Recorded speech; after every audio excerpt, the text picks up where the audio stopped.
Wanneer 'n katalisator in 'n chemiese reaksie gebruik word, verhoog dit die korrekte antwoord is A, tempo van die reaksie.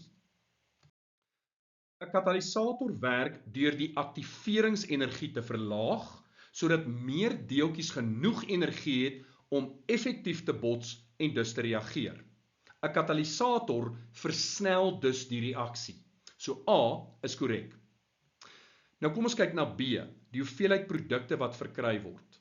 'n Katalisator verander nie die hoeveelheid produkte wat verkry word nie, dit bly presies dieselfde. En verder C, dit verander die konsentrasie van die produkte ook nie. Die eindkonsentrasie bly dieselfde. Al verskil is met 'n katalisator word daardie eindpunt vinniger bereik. En dan laastens, die konsentrasie van die reaktanse, D, dis ook verkeerd. 'n Katalisator gaan nie die beginkonsentrasies verander nie, want niks word bygevoeg in terme van reaktanse nie.